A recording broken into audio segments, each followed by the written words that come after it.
아멘. 예.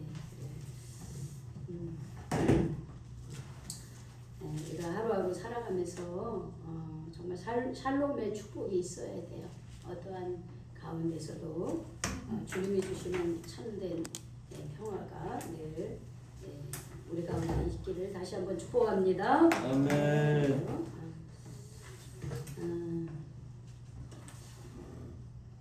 우리 가정의 달입니다. 5월달. 추운 겨울 지나 모든 만물들이 꽃피는 계절이 왔습니다. 정말 계절의 여왕입니다. 제가 우리 20대에 5월을 계절의 여왕이라고 해서 저는 무슨 5월이 계절의 여왕이야 이렇게 생각을 했는데 제가 나이 들어서 정말 5월을 바라보니까 5월이 정말 계절의 여왕이에요. 지금 날씨가 너무 따뜻해져가지고 4월달에 꽃이 만발하지만 사실은 5월달에 꽃이 만발합니다. 그러니까 4월에 뭐 개나리, 뭐 산수유 이런 것이 이제 하나하나 피기 시작하면서 5월달에 이렇게 꽃들이 다 펴요.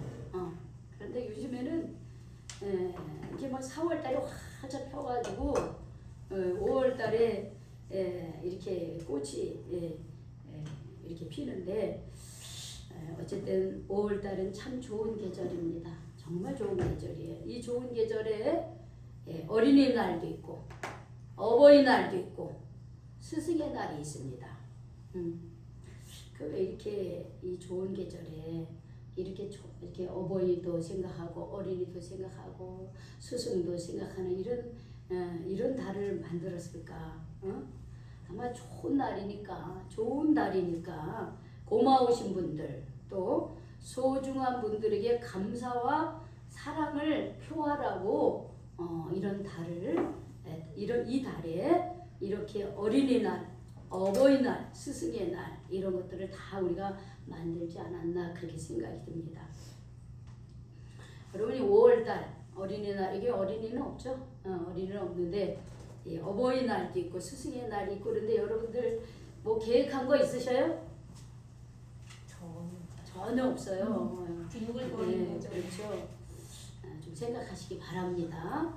저는 내일 그 집에를 갔다 오려고 그래요. 제가 웬만하면 명절은 너무 복잡하니까 명절이 또 겨울이 그래서 제가 좋은 날 간다. 그래서 이제 내일 이렇게 고향에 가서 부모님 묘소도 보고 형제자매도 만나고 그렇게 하려고 그래요.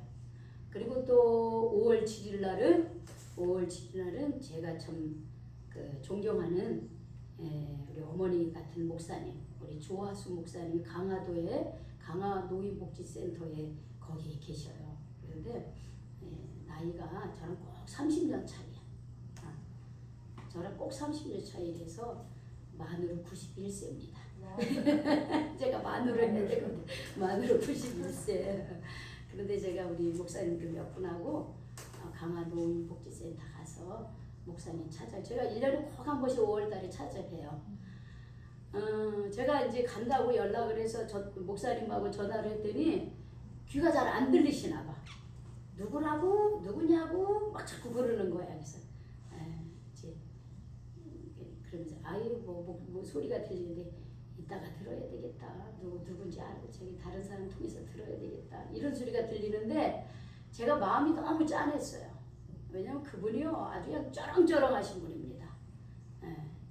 예전에 70년대 정말 민주화 운동에 앞장서신 분이고 정말 감옥에도 들어가고 고생 많이 하고 그러면서도 우리나라 민주화가 일어나기 위해서 앞장서시고 참 이런 분이셨어요. 그런데 이분이 이제는 귀가 잘 안 들려가지고 내가 뭐라 그랬는데도 누구냐고 뭐라고 이러니까 야 참 사람이 이 나이 들어가는 게 참 이렇게 서글프다 그랬잖아요. 아프다 그랬는데 그게 이렇게 마음에 와 닿는 거야. 이렇게 마음에 그래 나이 들어가면 이렇게 힘이 없어지는 거야. 자녀들은 자꾸 커가는데 이렇게 연로하신 분들은 나이 들면은 이렇게 자녀들한테 의지할 수밖에 없는 또 자녀들은 또 부모를 또 그렇게 어렸을 때는 부모의 보호를 받지만 자녀들이 성장하면 부모님을 보호해드리고 부모님에게 힘이 돼줘야 되는 거예요. 그래서 저는 5월 7일 날 그렇게 우리 조화수 목사님을 방문할 겁니다. 그리고 또 5월이 가기 전에 제가 송천교회 담임 목사를 섬기셨던 우리 김여일 목사님, 그분은 이제 동두천에 살아요. 그래서 송천교회 그때 당시에 이렇게 활동했던 몇몇 권사님들하고 또 동두천에 월요일쯤에 5월 마지막 우리 제가 쉬는 날에 또 목사님을 찾아뵈려고 합니다. 자, 이제 계획이 없습니까? 지금도? 네. 그래, 너무나 확실하게 얘기하네. 근데 이제는 계획을 잡으세요. 평소에 나에게 은혜를 주었던 사람, 물론 우리 하나님께 감사해야지. 그러나 사람을 통해서 하나님이 주신 베풀어주신 우리의 사랑이 있어요. 가까운 친구라든지 친척이라든지 교회 목회자라든지 아니면 교회 무슨 권사님이라든지 이런 분들이 분명히 있습니다. 그리고 나의 부모, 우리가 이때 부모 묘소 찾아가는 것도 중요해요. 안 갔습니까? 저는 이때 뒹굴뒹굴만 하지 말고 꼭 한번 가보시기 바랍니다. 그렇죠? 꼭 하셔야 돼요. 그래야지 좋은 부모 돼요. 그런 거 안 하고서 어떻게 해가지고 뭐 좋은 사람 만났다 해가지고 결혼하고 살면은 좋은 부모 역할을 못해. 내가 좋은 자식 역할을 해야 좋은 부모가 되는 거예요. 그래서 5월달에 고맙고 감사하고 그런 분들에게 감사와 사랑을 꼭 표하시길 바랍니다. 5월 마지막 주에 제가 물어볼 거예요. 뭘 했는지, 내가 어떤 사랑의 표현을 했는지, 어떤 감사의 표시를 했는지 제가 물어보겠습니다. 표현을 잘 하시는 분은 제가 선물을 드릴 거예요. 어떤 선물을 드릴지 나도 몰라. 그러나 나 기도하면서 선물 준비할 거야. 그러니까 여러분 꼭 하시기 바랍니다. 꼭 하세요. 왜? 하나님도요 약속이 있어요. 부모를 공경할 때 하나님이 상을 주셔요. 그래서 저도 좀 상을 드리려고 그럽니다.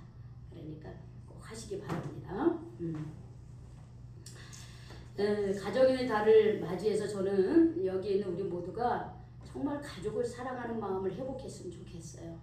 부모는 자녀를, 자녀는 부모를, 또 친지를 이렇게 사랑했으면 좋겠습니다. 사랑의 표현은 다양하죠. 편지를 보낼 수도 있고 카네이션을 이렇게 사다가 드릴 수도 있고 달아 드릴 수도 있고 그리고 용돈을 드릴 수도 있고 요즘에 그 어르신들이 제일 큰 선물이 용돈이래요. 용돈.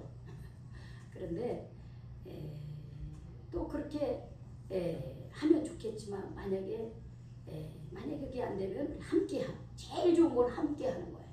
제가 오늘 이렇게 갑자기 우리 조사무엘 형제님하고 우리 오예은 자매님이 온다 그래서 지난주에 왔다 가신 거로 내가 알고 있는데 왜 오실까? 순간 저는 그렇게 생각을 했어요. 근데 가만히 생각해보니까 요번 주에 이 어버이 주일이 있는 날이 어버이날이 있는 날이야. 그래서 결혼하고 이렇게 처음 어버이날을 맞이하면서 이렇게 두 부부가 이 어머니에게 이렇게 효도하기 위해서 오셨구나. 그렇게 제가 그제서야 깨달았습니다. 이렇게 직접 와서 함께하는 시간이 제일 좋은 시간이에요, 사실. 전화로 할 수 있고 많아요. 어제 우리 은혜가 그랬다며 동희한테 나 엄마한테 뭐 선물할까 부모님한테 그랬더니 야 너 백수니까 아닌데요. 엄마한테 그렇게 말 안 했는데. 응? 엄마한테 그러려고 한 거 아니에요? 아니 그래서 이제 그 편지를 쓰는 건 어떻겠냐? 엄마라고 한 적은 없었어요. 그러니까 교회 목사님 분들 권사님들 계시는데 교회에서 어떻게 할 거냐고 물어봤는데 그래서 그거를 내 선물은 드린 형편은 안 되니 그렇지. 조그맣게 편지라도 써서 드려라 그 얘기를 했어요. 부모님이랑. 그래 하여튼 뭐 부모님이든 목사님이든 이렇게 편지를 써서 해라 그랬다고 하면서 맞아 그랬어요. 저 뭘 물어보면서 그런 얘기를 하더라고요. 그래서 그래 그렇게 해라 제가 그랬어요. 그렇게 하는 게 중요하죠. 네, 저는 특히 이제 여기 계신 분들은 가족이 다 예수 안 믿는 분들이 더 많아 우리 교회는. 그래서 저는 우리가 진정으로 가족을 사랑하는 게 뭘까? 그거를 좀 말씀에서 찾아봤어요. 그랬더니 오늘 말씀을 보니까 가족을 진정으로 사랑한 사람의 이야기가 나옵니다. 그게 바로 오늘 읽은 고린도전서 10장이에요.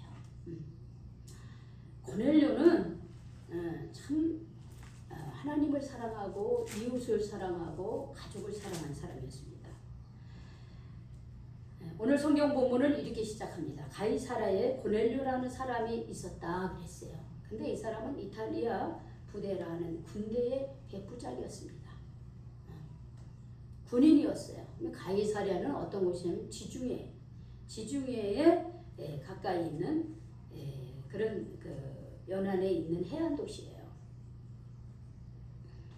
근데 이 사도행전이 쓰여진 당시 1세기에 이 지중해 이스라엘 이 땅은요 로마 제국이 다 이렇게 지배를 하던 때였습니다.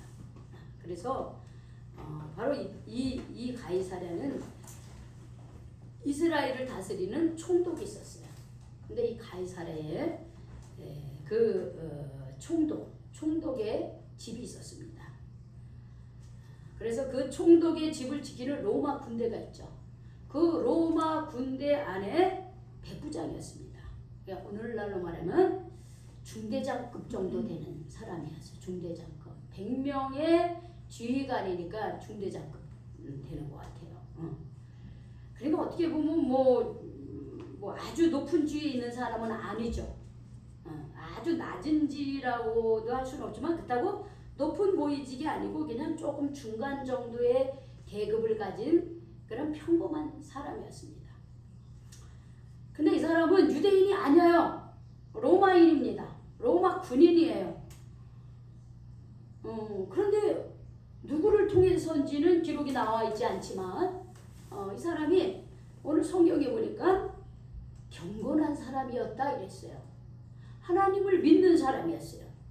그가 어떤 경로를 통해서 하나님을 믿게 되었는지는 알 수 없지만 이 고넬료는 하나님을 믿었어요. 유대인이 아니면서 이방인인 사람이 하나님을 믿고 있었다라고 하는 사실이에요.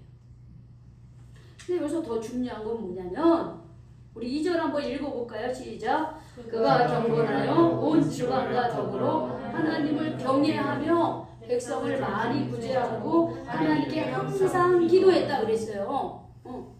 이 사람이 경건한 사람인데 하나님께 경건한 하나님을 믿고 경건한 삶을 사는 거예요.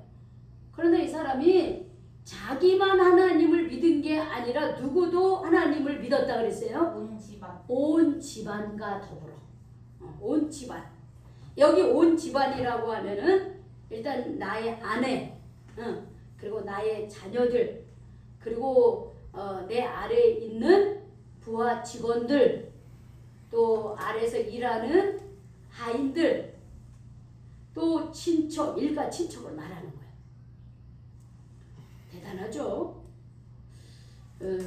여러분 이 사람이 온 집안이라고 하는 것이 그 일가 친척이라고 하는 게 어떻게 증명이 되냐면요.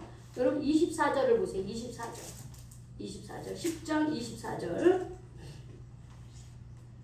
베드로를 기다리면서 고넬료가 보여준 모습입니다. 읽어봅시다. 시작. 이튿날 가이사랴에 들어가니 고넬료가 그의 친척과 가까운 친구들을 모아 기다렸다 그랬어요. 베드로를 초청해서 베드로가 오기를 기다리면서 그 가이사랴에서 베드로가 오기까지 고넬료는 자신의 친척과 가까운 친구들을 모아서 베드로를 기다리고 있었다는 거예요. 그러니까 온 집안이라고 자기 가족부터 시작해서 자기 밑에 있는 사람, 일가, 친척, 자기 주변에 있는 사람들을 전부를 말하는 거예요. 이 사람에게서는. 내 가족만이 아니에요. 근데 자 보세요. 생각해 보세요. 어떤 한 사람이 하나님을 잘 믿어. 하나님을 잘 믿어서 그 다음에 자기 배우자를 어떻게 해요? 전도하는 거예요. 자기 배우자만 전도하는 게 아니라 그 다음에 누구도 전도하는 거예요? 자기 그 사이에 난 자녀들을 전도해요. 자기 자녀들만 자기 가족만 전도하는 게 아니라 자기와 함께 하는 사람들을 하나님께로 인도하는 거예요. 이 사람은 이방 유대인이 아니었기 때문에 처음부터 하나님을 믿었을까요? 아니에요. 이 사람은 이미 자기가 기존에 다른 우리가 뭐 우상이라고 말하는 이런 신앙을 자기 나름의 믿음이 있었어요. 뭐 요즘으로 말하면 나는 불교 신자입니다. 뭐 나는 뭐 어디를 다닙니다. 뭐 이런 식으로 말하는 거하고 똑같죠. 그런데 이 사람도 분명히 하나님을 알기 전에 자기가 갖고 있는 믿고 있는 믿음이 있었단 말이에요. 하나님이 아니었지만. 그런데 이 사람이 신앙생활, 한 사람이 신앙생활을 하는 거야. 남편이.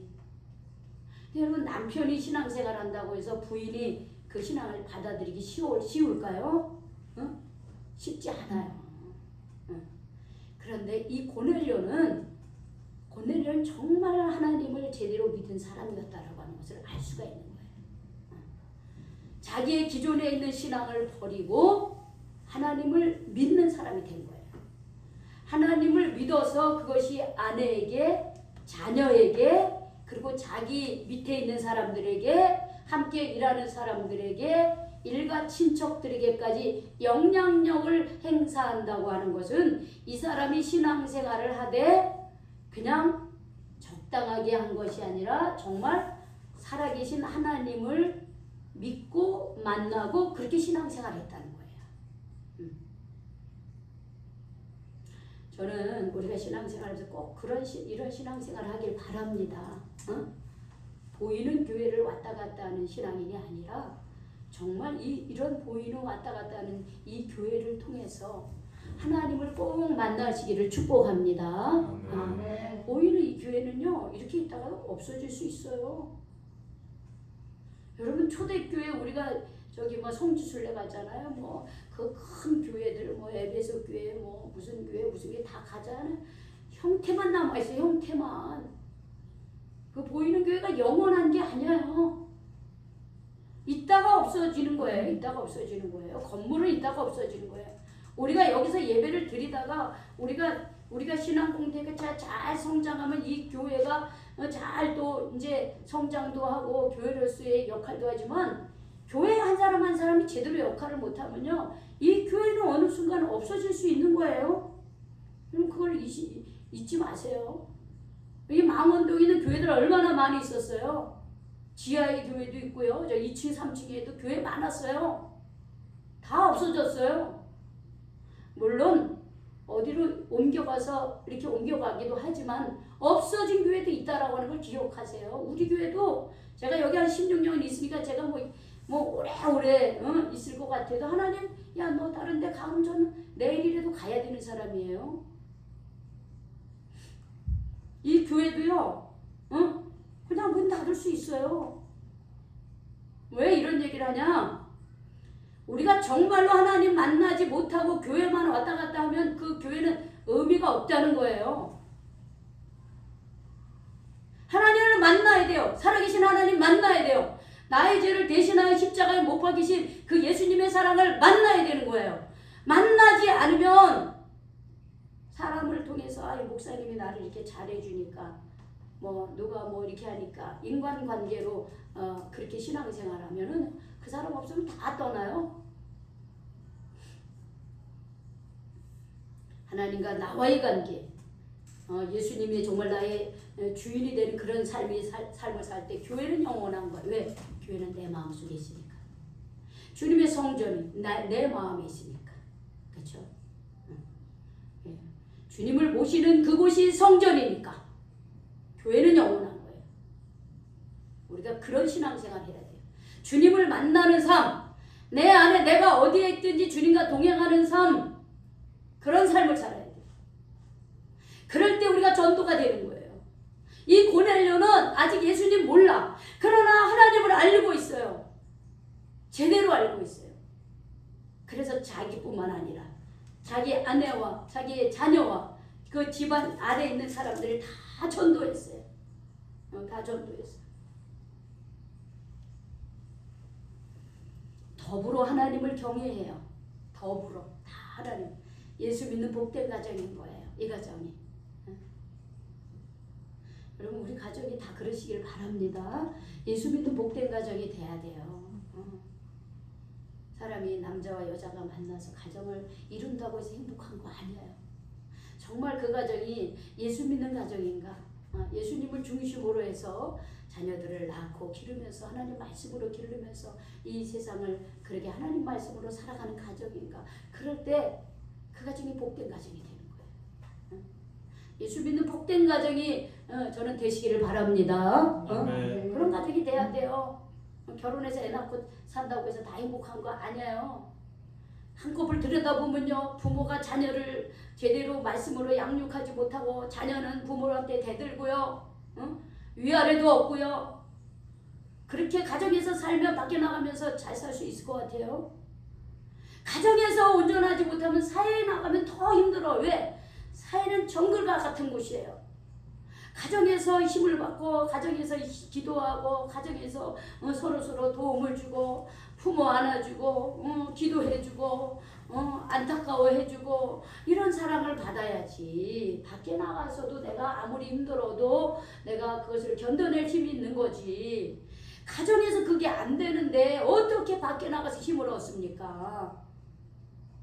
그래서 우리는 반드시 우리 가정이 예수 믿는 복된 가정이 되기를 늘 기도하시기 바랍니다. 아멘. 내가 정말 하나님을 만나고 예수님을 만나고 내가 만나는 사람이 얼굴 봐서 예쁘고 뭐 키 크고 잘생기고 돈 있고 여기에 치중하지 마시고 정말 저 사람이 나와 함께 내 가정을 이끌 수 있는 그런 사람인가. 정말 믿음으로 바로 서면서 정말 성실하고 정직한 사람인가. 여러분 그거를 보시고 그것을 위해서 기도하시기 바랍니다. 그런 배우자를 위해서 우리 청년들 기도하세요. 그래야지 아름다운 가정을 이루는 거예요. 그런 준비기도 없이 그냥 내 눈으로 봐서 그냥 눈에 반해가지고 결혼하면 실패할 확률이 많아요. 기도하면서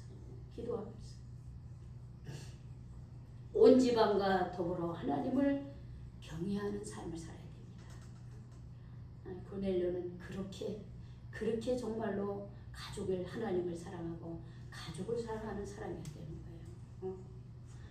이런 사람은요, 삶에서도 그게 나타나요. 여기 보면 백성을 어떻게 했다 그랬어요? 백성을 많이 구제했다 그랬어요. 구제. 그리고 또 어떻게 했어요? 이 사람은 하나님께 항상 기도했다. 이거 잊지 마세요. 항상 기도했어요. 항상이라는 것은 기쁠 때나 슬플 때나 괴로울 때나 즐거울 때나 내가 병들었을 때나 내가 건강 언제든지 항상 기도해. 잘 나갈 때는 교만하지 아니하고 감사를 할 수 있는 거고, 내가 힘들 때는 하나님께 어떻게 해요? 나의 것을 주님께 맡기면서 기도하면 하나님 힘 주시는 거예요. 잘 나갈 때는 교만하지 아니하고 내가 힘들 때는 다시 힘을 얻을 수 있는 게 그게 기도인 거야. 그게 기도. 항상 기도하는 사람이었어요. 여러분 항상 기도하는 사람에게 나타나는 역사가 뭔지 아세요? 하나님이 응답하시는 거예요. 여러분 3절에 한번 읽어볼까요? 시작. 하루는 제90쯤 되어 항상 주님의 밝히보내 하나님의 사자가 들어와 이르되 고넬료야 합니다. 하루는 제90쯤에 기도한다. 이 사람들은요, 우리는 시간이 아침부터 저녁까지예요. 근데 이 사람은 저녁부터 아침까지예요. 9시는 그냥 오후 3시를 말하는 거예요. 유대인들은 지금도 하루에 3시간씩 기도해요. 아침에 9시, 점심에 12시, 오후에 3시 이렇게. 근데 우리 기독교인들은 기도하죠? 언제 기도합니까? 우리도 늘 정기적으로 기도하는 게 있어요. 언제 기도해? 새벽 기도잖아. 그쵸? 우린 새벽 기도 새벽 5시 반. 밥 먹을 때 기도, 아침에 일어나서 기도, 잠잘 때 기도. 우리 아침마다 기도하고. 우리도 기도해요. 이 사람들 오후 이렇게 하루에 3번씩 기도했어요. 오후 3시에 기도하는데 환상 중에 누구를 봅니까? 하나님의 사자를 보는 거예요. 하나님의 사자를. 여러분 아무나 하나님의 사자가 나타나지 않아요. 항상 기도할 때 하나님이 어느 꼭 필요할 때 하나님이 영안을 열어주는 거예요. 환상이라고 하는 게 영안이 열린 거예요. 영안이 열렸어요. 근데 이렇게 말합니다. 고넬료야. 그래 고넬료가 너무 두려워서 이게 눈이 열리는 거예요. 영의 눈이 열리니까 두려운 거예요. 근데 이런 말을 합니다. 천사가 이르되 내 기도와 부제가 하나님 앞에 상달되어 기억되었다 그랬어요. 여러분 하나님 앞에 경건한 사람은요 항상 기도하는 사람, 삶에 있어서 다른 사람에게 칭찬받는 삶을 삽니다. 그럼 그것을 하나님 받으셨대요. 내 기도와 부제가 하나님 앞에 상달되어 기억됐다. 그러면서 그런 상을 듬뿍 주시고 얼마나 좋아. 근데 이런 얘기를 합니다. 야 지금 사람을 요바에 보내라 그래요. 왜? 요바에 누가 있냐면 베드로가 있는 거예요. 지금 부활 이후에 베드로와 12사도와 그리고 이어서 사도 바울이 한참 초대교회에 막 부흥의 역사가 일어난 거예요. 그런데 베드로가 요바에 있습니다. 가이사랴하고 요바는 약 40km 정도 있어요. 그런데 이 주님의 천사가 그런 거예요. 야 요바에 보내요. 베드로라는 시몬을 청하라 그래요. 그런데 이 베드로는 누구의 집에냐? 무두장이 시몬의 집에 머물고 있다는 거예요. 그 집은 해변에 있다 이렇게 얘기하는 거예요. 이 무두장이라고 가죽을 이렇게 가죽으로 이렇게 뭔가 신을 만들고 뭐 이런 가죽을 다루는 그런 직업이었어요. 그런데 거기에 또 이름도 시몬에 똑같아. 베드로가 똑같아. 시몬의 집에 있으니까 거기 가서 베드로를 데리고 오라 이렇게 얘기를 합니다. 요즘에는 카톡도 이제 핸드폰이 있어가지고 다 저거하고 내비게이션이 있어가지고 찾아가기도 하는데 아니 이거 요바라 가는 데가 뭐 한두 군데가 아닌데 지역이 그래도 이제 가리켜 해변가 그리고 무두장이 그리고 이름은 시몬 분명하게 가르쳐 주는 거예요. 그 사람을 초청해라 이렇게. 이 굉장히 중요한 겁니다. 왜냐하면 이방인으로서 처음으로 기독교인이 된 사람이 누구냐? 바로 이 고넬료였기 때문에 그래요. 고넬료. 사도 바울이 이방 사람들에게 복음을 전하기 전에 베드로를 통해서 하나님께서 이 고넬료에게 예수 그리스도를 전해요. 그래서 이방인 중에 가장 최초의 신자가 누구냐? 바로 이 고넬료인 거예요. 그런데 이 최초의 예수님을 알게 된 사람이 누구냐? 바로 유대인이 아닌 이방인 중에 이 고넬료였더라고요. 고넬료. 그가 어떻게 그렇게 최초의 이방인 그리스도인이 되었느냐?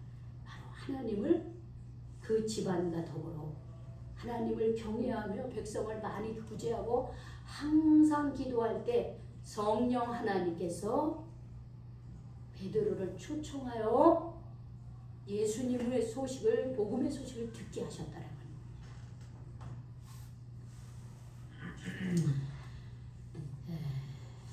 거예요. 고넬료에 대해서 얘기하려면 더 할 말이 많은데 오늘 제가 여기서 강조하고 싶은 것은 고넬료가 하나님을 진정으로 믿었다고 하는 거예요.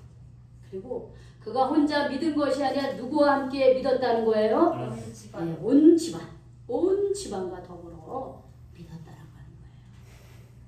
여러분 내가 가장 좋은 거 있으면 누가 생각날까요? 내가 가장 맛있는 거 보고 내가 좋은 경험을 하게 되면 여러분 누가 생각납니까? 가족이 생각나죠. 우리 전도사님 누가 생각나요? 그렇죠. 이제 며느리가 아들 며느리가 그렇죠. 아들내가 생각나겠죠. 그렇죠. 그게 당연한 거예요. 내가 사랑하는 사람에게 맛있는 거 함께 먹고 싶고, 내가 어디 좋은 여행 가면 내가 사랑하는 사람하고 같이 오고 싶은 그것이 진정한 사랑이에요. 여러분 내가 진정으로 하나님을 내가 진정으로 믿으면은 여러분 내가 믿은 이 예수님을 사랑하는 사람에게 전해주시기 바랍니다. 내가 즐거운 데 가는 것만 친구랑 혹은 가족들에게 가는 것 먹고 마시는 것만이 아니라 내가 예수를 믿어보니까 이렇게 참 좋아. 내가 예수를 믿어보니까 이렇게 내 삶이 달라졌어. 그래서 그 예수님을 전해주는 저희들이 되시길 바랍니다. 전해주는 우리 모두가 되시길 바랍니다. 우리 권사님들에게는 아들과 딸들에게 전해줘야 되겠고요. 우리 청년들에게는 부모님과 형제 자매에게 또 친구에게 이 복음을 전해줘야 돼요. 그것이 진정한 사랑입니다. 그래서 우리 5월 가족의 달 우리가 내가 믿는 사랑하는 내 하나님을 예수님을 우리 가족에게 꼭 증거하시기 바랍니다. 나의 친구에게 전해주시기 바랍니다. 그것이 정말 가족을 사랑하는 것이고요. 그리고 내 친구를 사랑하는 것입니다. 그래서 전도는 사랑입니다. 이 사랑을 우리 가까운 가족과 이웃과 친구에게 전하는 그런 우리 모두가 되시기를 주님의 이름으로 축원합니다. 아멘. 축원합니다. 아멘. 기도하겠습니다. 하나님 감사합니다.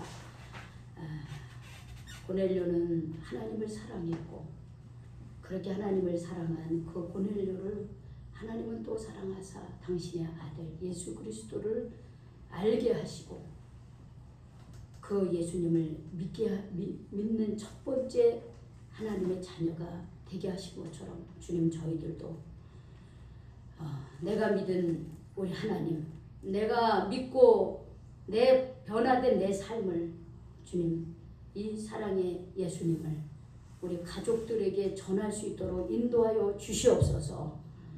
믿지 않는 나의 아들, 딸들에게 전하게 하여 주시옵소서. 믿지 않는 나의 부모에게 전하게 하여 주시옵소서.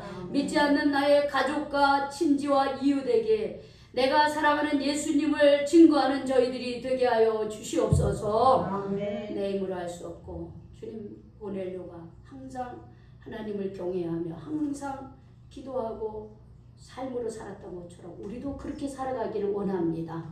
하나님을 경외하며 항상 기도하며 삶으로 하나님 그리스도인의 모습을 보여줄 수 있도록 이끌어 주시옵소서. 그래야므로 나를 통해서 하나님께서 주님 우리 가족들이 하나님께로 나오는 역사가 일어나게 하여 주시옵소서. 예수님의 이름으로 기도 올리옵나이다. 아멘.